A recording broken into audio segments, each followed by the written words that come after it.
Hola amigos and welcome back to another episode of La Vida Verde podcast. I'm your host Matthew Human here at Vida Verde. It has been raining and it's a beautiful sun starting to come out. It rained all night. My guest this week is a special one I've been trying to get on for a while. Her name is Cristina Rodríguez. She is a mother and entrepreneur and the co-founder of the Journey School of San Mateo. She's also one of our very first neighbors in Ecovia. She used to give me rides. She's the first ride share that I ever took advantage of, thankfully. Thank you, Christina. It's going to be a great conversation. We're going to be talking about schools, and we hope you enjoy.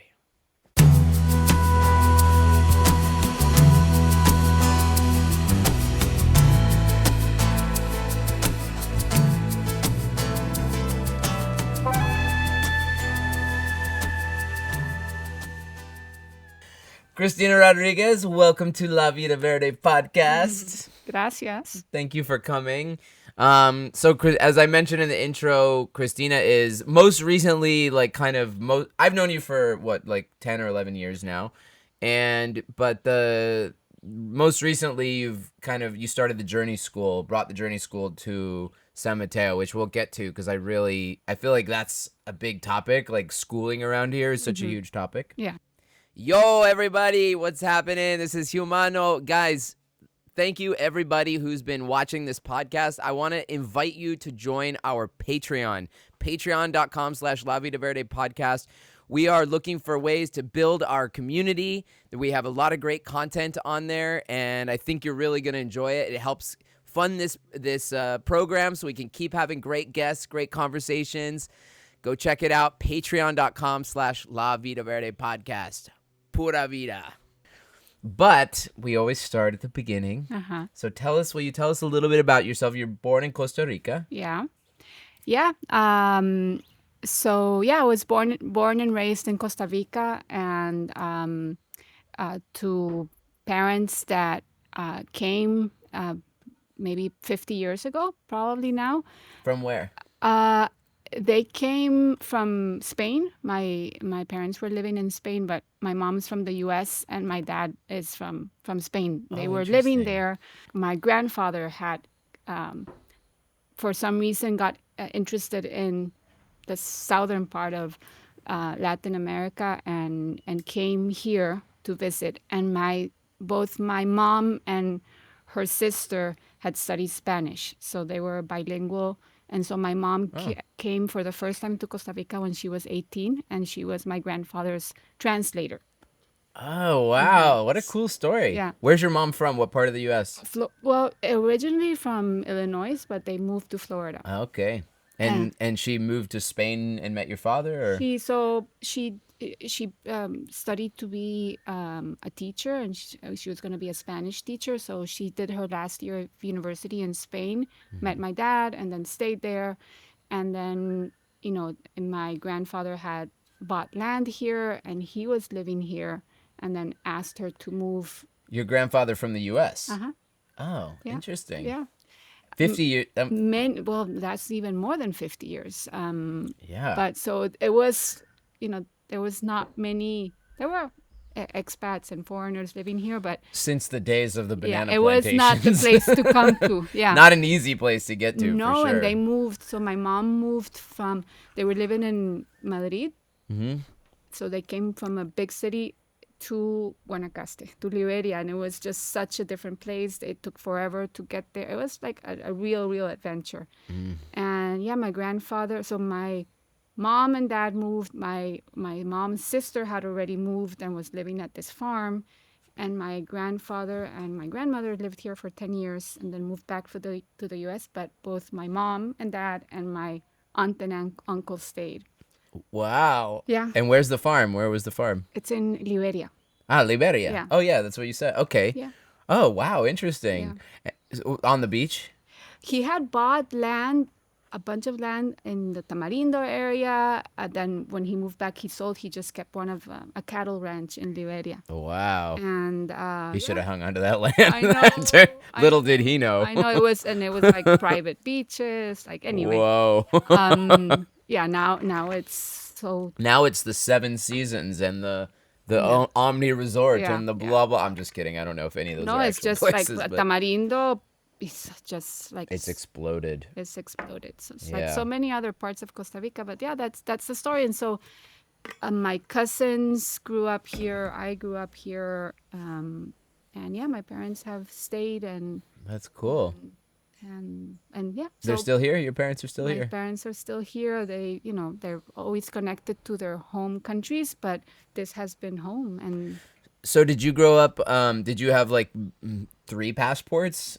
Europe, U.S., and Costa it's a Rica. secret, but yes, Wow, not a secret not a anymore, secret baby. anymore. Yeah. Should we? Do you need us to cut that out? I think there's a lot of people that That's more common these yeah, days. yeah. Yeah, that's so cool. yeah. It's I wish I had that. it's handy definitely to have that's different part of the world's open up. So did you feel like when you were a kid, did you feel like very like I am a Costa Rican, or did you feel like you were more of an international person because of that? I mean, you were always moving around, I guess, a bit, eh? When my grandparents on my mom's side died young, so when they were alive, we did go a lot back and forth to the States. Uh-huh. But when they were gone, we didn't go as much. So you were here a lot, and you Yeah. didn't go back to Spain so We often. did, yeah, because I have cousins there, and so we did. Congo B won't Yeah. leave you alone. This is common here. So yeah, but I think this is what I share with us, people that come here. I think one of the things that my mom did well was that we went to schools where there were mostly Costa Rican kids. So I related to the Tico culture more, to Tico families. So I felt there were some things I didn't know about, like growing up. I remember, like, what are they talking about? But because I was like, I feel completely Costa Rican, and that's something I'm really grateful for. That I was able to ground to the culture, to Yeah. even though there were some differences, but yeah, that's something I really appreciated. Nice. So you identify as Tica. Totalmente. Totalmente Tica. Totalmente. Well, it's great having you in our neighborhood. And I'm curious, so like you then, okay, blah, blah, blah. Let's fast forward. You studied what is sustainable development, by the way? Like, is that just a buzzword? Like, It was more. It was a strange career. Maybe the title of what I studied. It was more biology, ecology, Okay. and then more than that. But yeah, I studied that, and then right after I graduated, I went away from Costa Rica, and so I never really practiced it. But I was always very interested in just nature. it was more like you were interested in nature, and it was the most obvious. Yeah. Okay, path. Yeah. Yeah, I see that. Okay, and then you moved to Budapest for a while. When did you meet Dennis? I met him. This is we're talking about Yeah. your husband, Dennis. Yes. And he's from where? He's from Hungary? Yeah, from Budapest. Okay. I knew he was from Eastern Europe. I didn't know where. Yeah. So I met him, and I met him here in Costa Rica. Really weirdly, that was the first Hungarian I've ever met. And then he had to go back to finish his studies, so I went back with him. And Where'd you meet? In the university? we met where he was working at. He came to Costa Rica through the company he was working with. He's like a developer, like tech. He's in tech, right? Yeah, IT, Okay. IT engineer. And so he was here, I think, for a year. And then, I met him here. And then, he had to go back to finish studies. And I decided to go back with him. I think it was temporary because I was going to go to the U.S. and study. And then things changed and plans changed. We came back to Costa Rica and stayed here. As it happens. Yeah. Did you get pregnant there, or? No. I got pregnant we were together 7 years or 8 years before I got pregnant. So Okay. yeah, it took. Oh. So you were living in, what was it? You were already a European. No, was the European Union a thing when you were there? Yes, But I don't think Hungary was part of the EU then.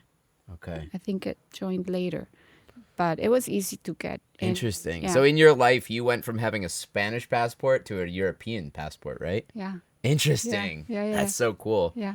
That must be so. I want to go to Europe. I'm a little bit, and I do have a friend from Hungary, my friend Zsolt, and he brought me a shirt. Actually, I think I want to give it to you because I think Dennis will appreciate What it. it says Hungary. It says Nem. Oh yeah, but you know what it means? No. Yeah. No. It's a boundary shirt. Yeah. It's Nem. funny because I always see Dennis. I always have seen him for years. I think you guys, I don't think I met him until New Year's this year. You finally introduced me to him.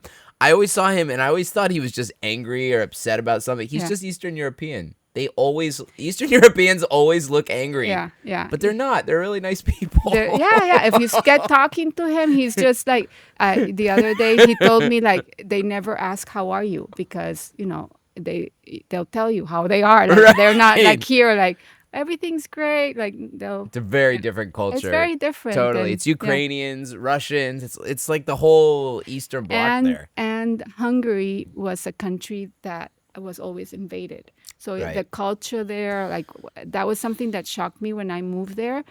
It has a grayness to it. The people, especially the older Like generations, there is a heaviness to it. You can see it in the older generations. And it's just that it's always been invaded by some other culture. Yeah. And they're also my friend, one thing that surprised me was Jolt's mom came to visit us in California, and she was so we had fruit trees all over the place there, and she's just like, why are you letting this fruit rot? And she just starts like cutting up all the apples and drying them and like making us teas and making us pies and like it's like why would you not be doing they're so in tune with their food source because of that they lived through World War II and communism, famine and communism. I mean like they're so we could learn something from them, I think.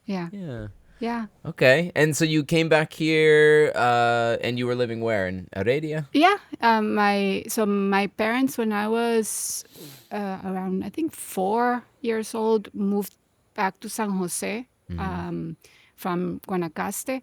And then we grew up like in the mountains of Heredia. And we came back and we lived, my family in Heredia had a property, and so we have different houses there, and so we were all sort of together. Cool. Yeah. And so how many brothers and sisters? I just have one sister. And so your mom, your dad, and your sister all had lived in the same property. Yeah. Cool. My sister later on moved out, but so and then we stayed there, and then also heard of Ecovilla. We were at the Feria Verde in Aranjuez. And we met Marcelo, and we came to Ecovilla to see, and it was like, why are we in Heredia? Why are we not with our people? Well, and it's like you live in Costa Rica, and you're like, why are we in the city? Well, city, So I feel like the young Costa Ricans like the city.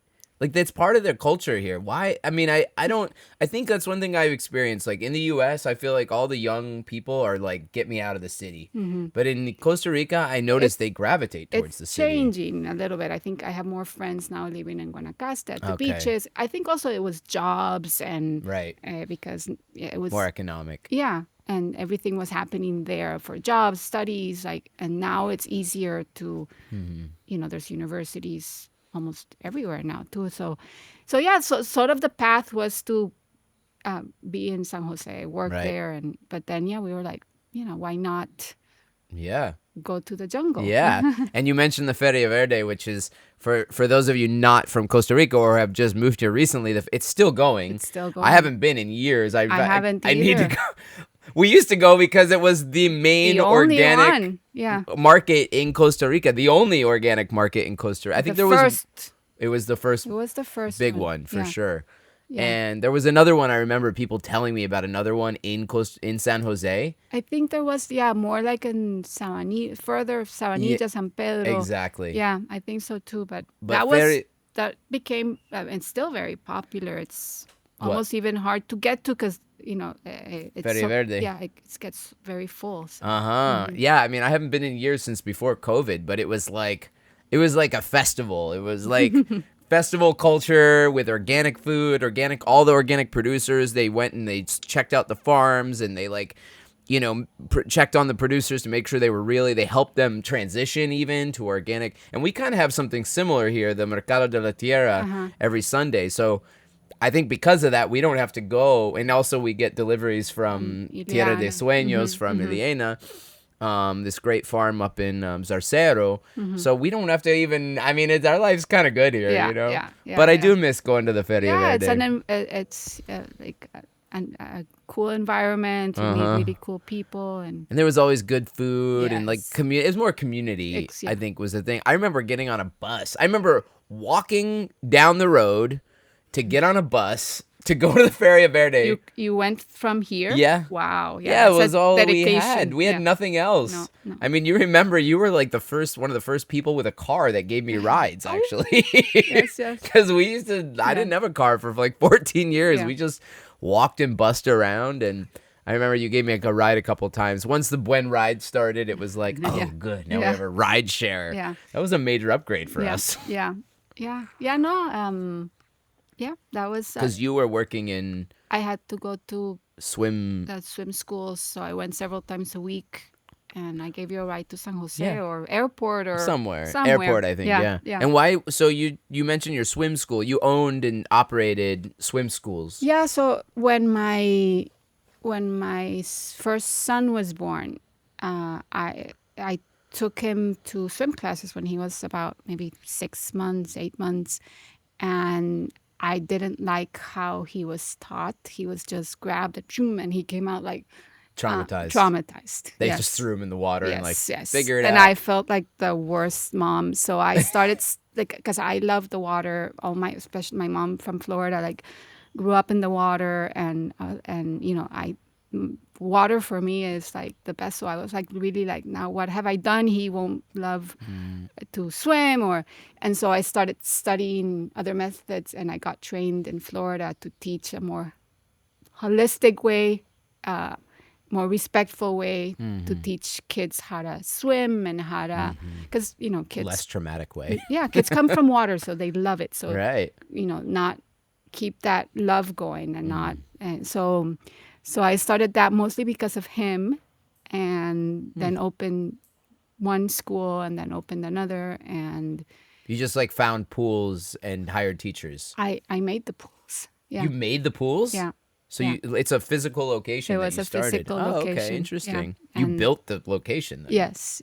And And then you built another one. yes. Oh, interesting. And I taught some of the classes, and then I had other teachers teaching as well. So I had to go a few times a week, and that's why it worked for us to move to San Mateo, because my husband worked from home, so that was easy. And then I went a few times a week, and it's an hour's drive, so not too bad. No. And No. then I did that for about eight years. And then you sold the business. Then COVID came, you and couldn't- I was you couldn't ready. swim or what? What people couldn't Well, swim there together? were so many so many regulations. I was ready too, and so COVID sort of pushed me to do it. But the pools were closed for months and months and months, and then when they reopened, people were still fearful, and then you Right. can only have like one or two. It was like too Right. complicated, and yeah. So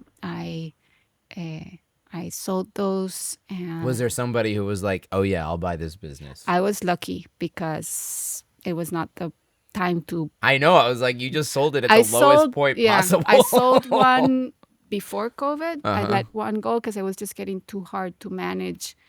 Two of them. Yeah, Yeah. living far away. Yeah. And then I was lucky that somebody just showed up for the other one. Amazing. Yeah. Fortunate. Yes. Yeah, okay. And so, wait a minute. There was something I wanted to ask. Oh, what part of Florida is your mom in? Fort Myers. Okay, cool. Yeah, my mom has my parents, they've always had a time. That's where the hurricane came, right? Uh-huh. Yeah, they have a timeshare in Fort Myers. They've always invited me. I've never been. It's It's like a one. They get flat. like a one. It's like a week, Uh-huh. 1 week a year, and then like the hurricane destroyed the whole Oh, town. So yeah. like, Yeah. Yeah. yeah, Yeah. you like it? You go there a lot? Not anymore. Not I No. have now family. There's nobody family that lives in Florida anymore. They're Oh, they moved out. in well, my mom's family is very small, so she just has one sister that's here in Costa Rica, and then cousins. We have some in California and some in New Orleans, and that's it. Like two cousins, and Got it. that's pretty much it. So we go, but it's not. This is Yeah. home. Yeah. Yeah, Um, same. My mom's in Sarasota, so I was just curious like yeah. what part. Um let's talk about Journey Uh huh. because so your kids grew up going to Sula, right? They went, so we moved. Well, there were many things that played into moving here, and one was the school. Okay, and so just for people who are listening that aren't aware, Casa Sula was formed. It was started in Ecovia, it started in Ecovia and then moved to the new location, which Uh-huh. is now Ecovia San Mateo. Yeah, And it was this. Where were they? They were from Venezuela, no? Ecuador. Ecuador. Hmm. It was an Ecuadorian couple that had this concept that was an unschooling concept. Edgar and Margarita, right? And Edgar, Esperanza, Es and Margarita. Edgar Esperanza and Margarita, Hmm. right?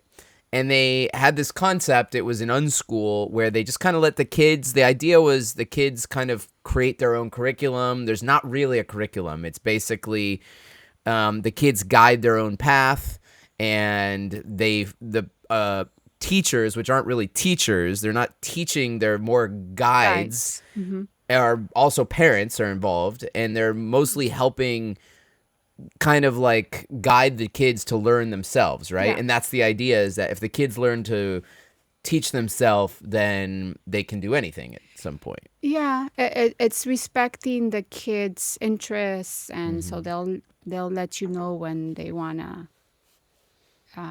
study something or get more involved in something. So yeah, so my kids went to Casa Sula for about 2 years, and then after that time, we decided to step out, and I homeschooled for about 6 months, I think. Okay. But you know, What was the impetus? What was like they weren't getting enough. You wanted more curriculum, or my oldest son is more of an introvert, and I just felt the system was not working for him. right? He needed a little bit more guidance, and It was very much. I feel like Sula. When I talk to people about it, it was very much social. It was a lot of like yes. social interaction and like kind of. It was almost clicky for some kids, and Yeah, my kids had a great time there, yeah, and they enjoyed it. It was our choice as parents, to say, I don't think this is working for them. Oli, my youngest, could have stayed there. he would have been fine. Yeah, because he was still young, and it was more. Yeah, as Matias got older, the social part, as you say, they really flourished.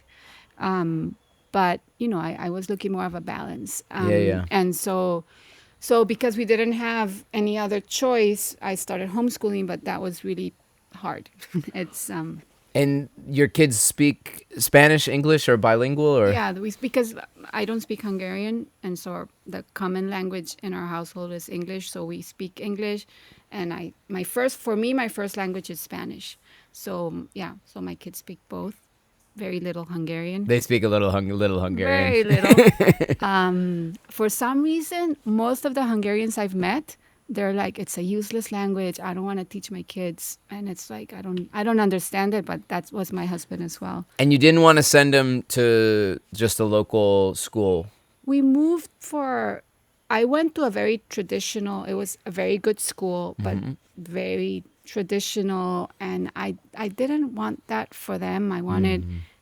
Um, I wanted the social emotional to be more present, that they cared about the kids, Yeah. that that they could be who they were, and all that. So yeah, but after the homeschooling, we did, because it was hard. It was very hard.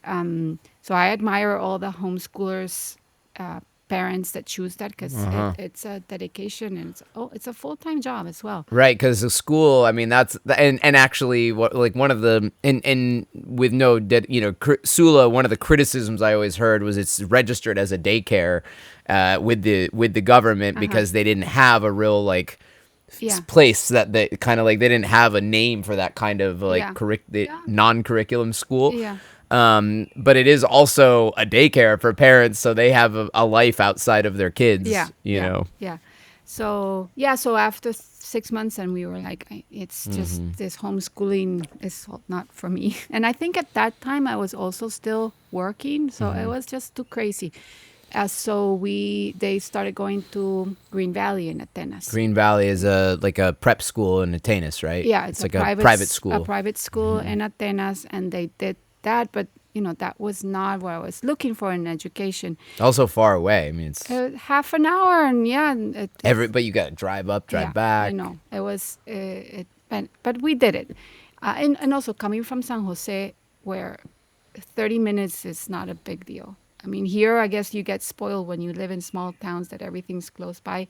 But anyway, we did that, and then they went there for a year, and they also enjoyed it. They got to befriend more local kids, which was good for them.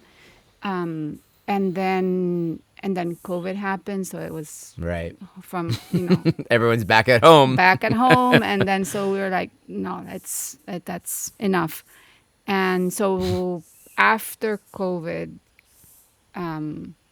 we were like, okay, now what do we do? And we were actually going to move, just to find a school. We never knew where, but just because my kids were getting older, and I wanted stability for them, and they're, my oldest was going to start what's known in Costa Rica as high school. 7th grade is high school for us. Right. And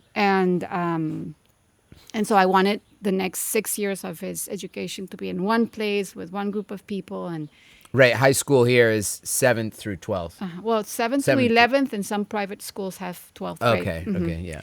And so, I was just doing some other things. I was in Tamarindo scouting schools for a family that was moving, and I walked into Journey School. And so the original Journey was in Tamarindo, right? And who founded that? It's an American woman called Krista, and she had done several schools in the U.S., founded several journeys there, and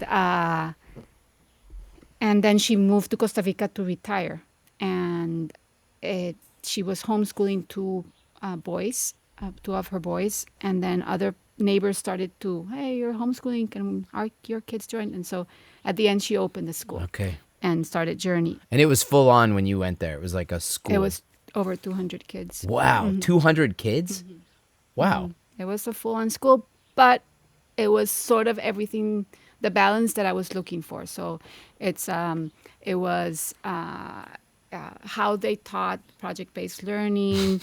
Kriya's laying in your lap. She's like, a cat lady. Yeah. Finally, our last guest was allergic to cats. Oh, so, no. you get... Since I have cats, I'm a newish cat person. Cats come to me. I think they can sense when you're a cat person. No, they smell your cats. Yeah. They want some of that. Okay. Anyways, so back to Journey. So you went to Journey, you were like, this is what we need. I would love. And so at that time, there were several families that were looking for other options as well. So I came back and I said, I think I found something that might work for us. And I took about 7 families to Journey in Tamarindo, so that saw if they were as excited as I was. You brought them from here to there. Yeah, we went there, stayed a few days there, went to classes to see how they taught, did the full tour. And then my idea was for Krista, the owner of Journey, to just say, okay, I'll open a school for you guys. Whoa. And she said, the best is for somebody in your community to be heading the school.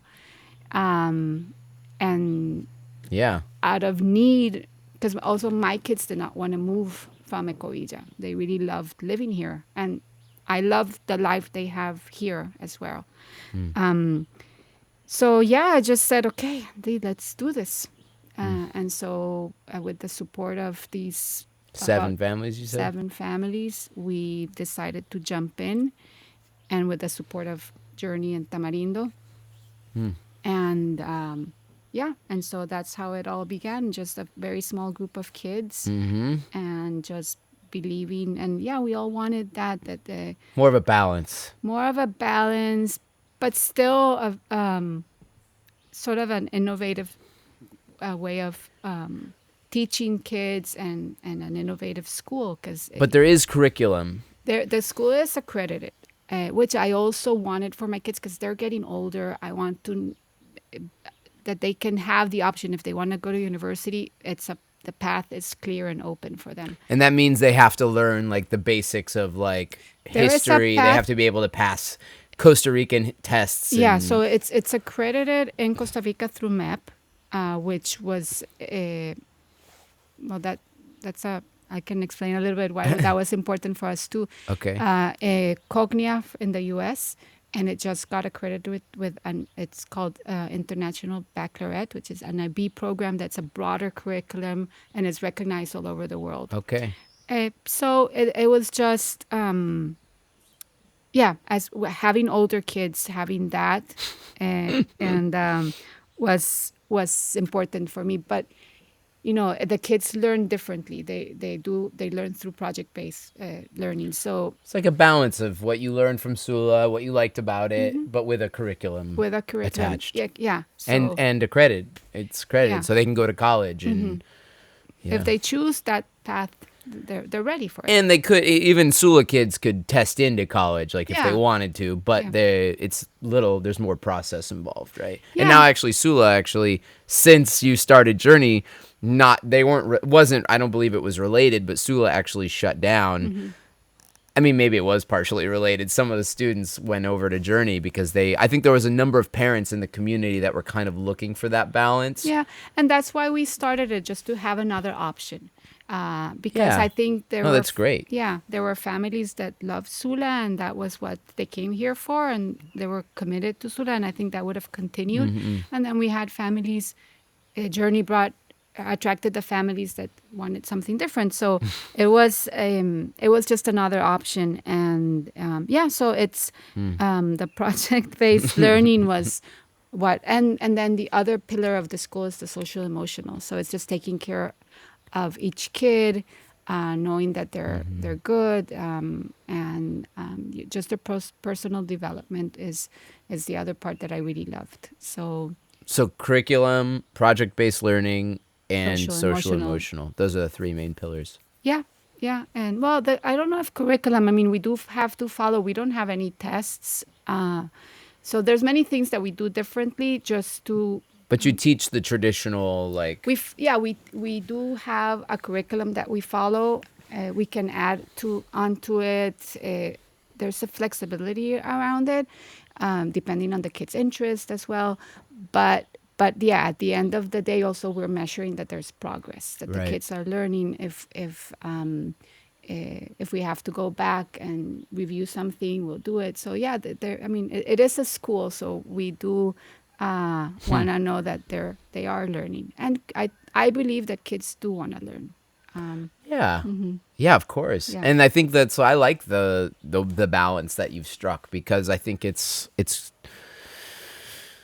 yeah, I think having I personally like you said, everybody's different, and what everybody learns differently, but having a little structure is good. But also for me, like having too much structure, like I need the social time. Yeah.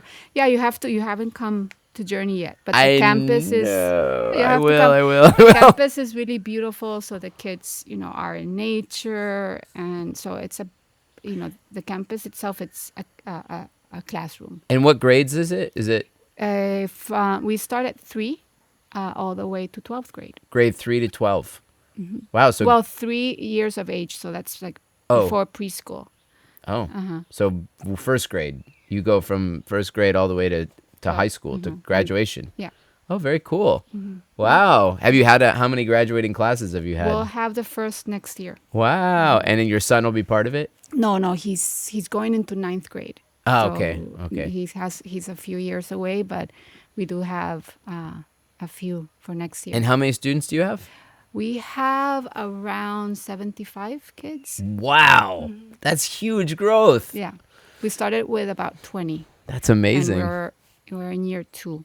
Yeah, it'll. Year 2. Yes. Wow. Yeah. There was a need not only within the community of the eco villages, but also San Mateo communities, because we do have we're almost 50-50, so 50% Extranjeros, yeah. extranjeros and 50% local kids, which was really important for me as a tica to have that balance, and also to give back to so that the school was accessible to the community.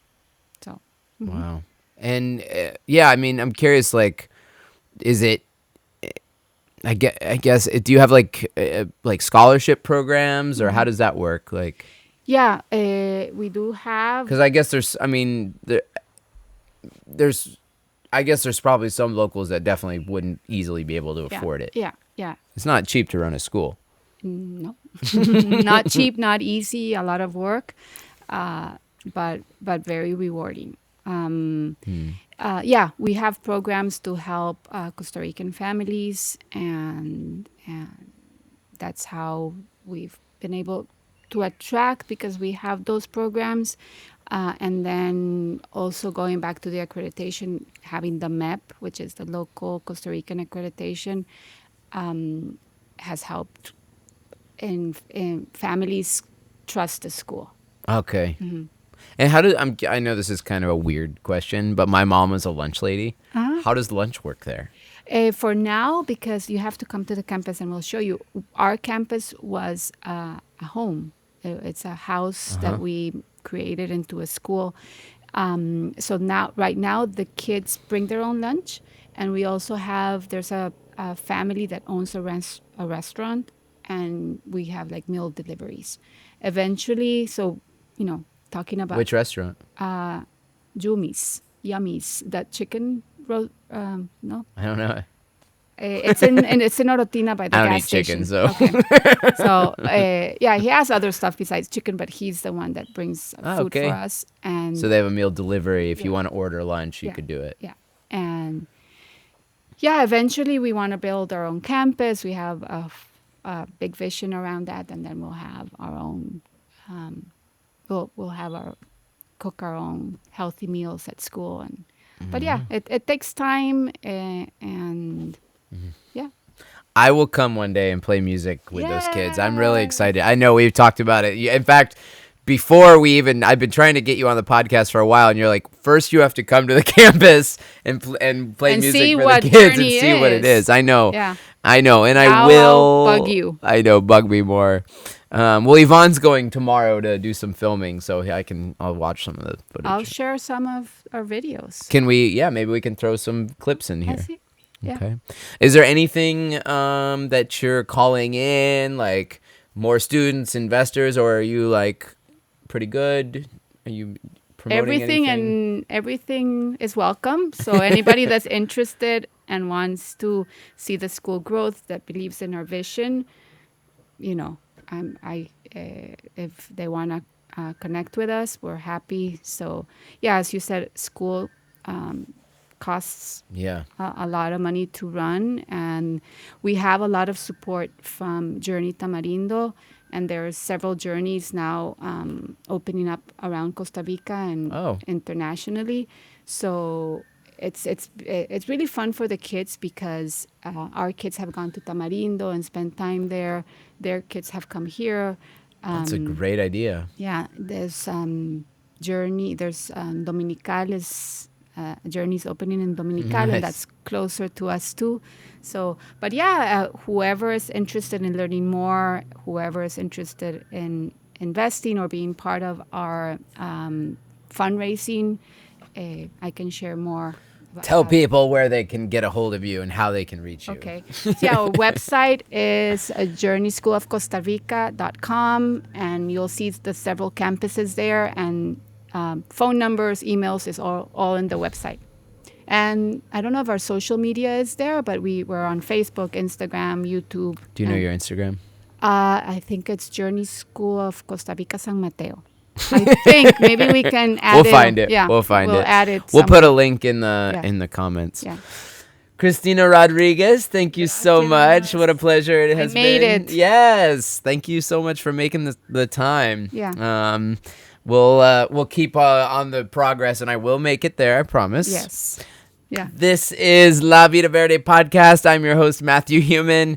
We release episodes every Tuesday. You can find us on YouTube or listen to us on Spotify, Apple Podcasts, wherever you get your podcasts. We are on Facebook at Finca Vida Verde. We are Finca Vida Verde CR on Instagram. Please check out our Patreon. Our Patreon is so cool. There's some very interesting content we just posted on there. We think you'll really like, and really it helps us support this podcast and also the farm in general. So thank you for checking that out. What else? FincaVidaVerde.com. Come visit us. We'll see you next week, next Tuesday at noon. Thank you so much. Pura vida.